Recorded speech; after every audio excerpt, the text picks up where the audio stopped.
Was it the emotions of just being marked, or was there something more to it? There was something more to it. I lost my mind. I was actually getting angry inside. I was so frustrated. I had someone next to me that would never even harm. Now, another thing to do with ghost adventures is that they normally include a witness or someone who had investigated the place before them who had had a bad experience. Most of the times they say that they experienced fear, they experienced goosebumps, but this can be explained very easily using infrared sound. Working late one night at the supposedly haunted Warwick laboratory, he inexplicably felt the hairs on his neck prickle as if in fear and caught the barest glimpse of a grey blob-like figure out of the corner of his eye. Being a sensible sort, he cast out for a logical explanation, and he found one in the phenomenon of resonant frequency. He concluded that the grey blob he'd seen was an optical illusion, the result of his eyeballs resonating at just that frequency. For his feelings of anxiety and fear, when we finally switched off, it was as if a huge weight had been lifted.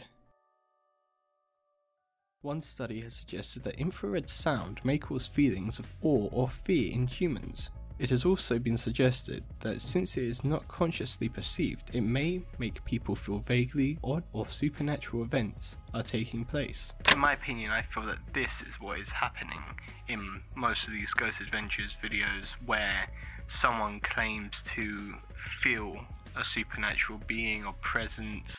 So if you stand here, right outside the window, I swear, I saw this thing like kind of like this and just walk this way.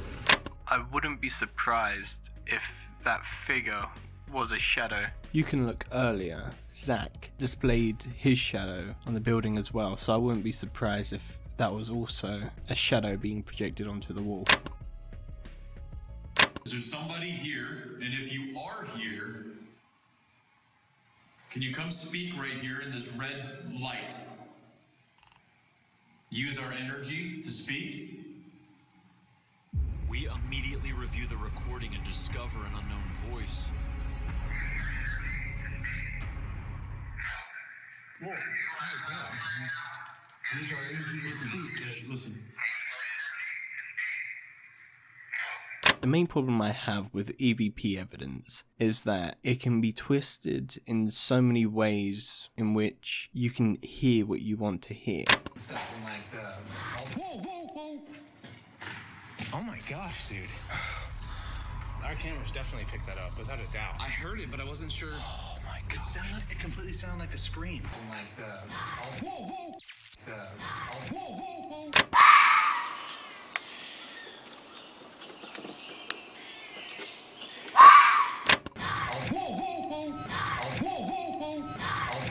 whoa! Just to address them. Miners of the Argonaut. 7. I don't think the evidence found with this device should be held as high evidence for the paranormal, because most of the time it seems like it spews out random numbers and letters and words. Maybe they're trying to make indirect noises to get our That's attention. what I'm thinking. I've Yeah. heard something drop now, so what is going on? I don't know. After Billy says these spirits are making indirect noises to communicate, the Paranormal Puck 2 delivers an absolutely incredible message from the spirits. Do you have any messages? Indirect. If I wanted to be really pessimistic, I'd say someone behind the scenes is manipulating it, typing in what they want to type in. Oh my god! Yeah, that was a man. It sounded like a bull. We all hear a deep male voice say, "Fight me." Then it sounds like a different male spirit says, "Crystal clear, get out of here." Oh my god! Yeah, that was a man. It sounded like a bull. The main problem I have with the spirit box is that there's very minimal proof that you can get out of it. It's very hard to hear what they're saying in the spirit box, and so it's up to their own opinions, and so they can hear whatever they want to hear, but whether that's what they're trying to say is a different story. 2 light anomalies. In all of the countless hours of night vision footage from Billy and Dakota, these are the only 2 light anomalies that they captured. Again, light anomalies I think could just be dust that are captured by the infrared cameras. I just feel like I need to get up there. I don't know why. Hey. Is that locked? I just feel like I need to get up here. Hold on a second. What'd you just say? You feel like what? I feel like I just need to get up here. Aaron just said, just now, I feel like Zach needs to come up here. Oh wow, what a coincidence. At this point it feels like they are just grabbing for anything that feels paranormal or supernatural. Because that's just dumb.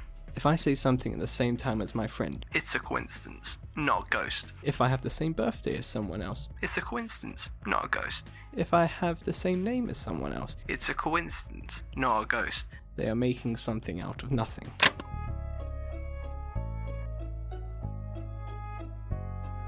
It seems like they are making evidence out of nowhere with devices that no one can really prove has anything to do with ghosts at all. And I think the main problem is they rely on their evidence to make a compelling episode where they try to push the fact that there were ghosts, when in fact there most likely probably was none.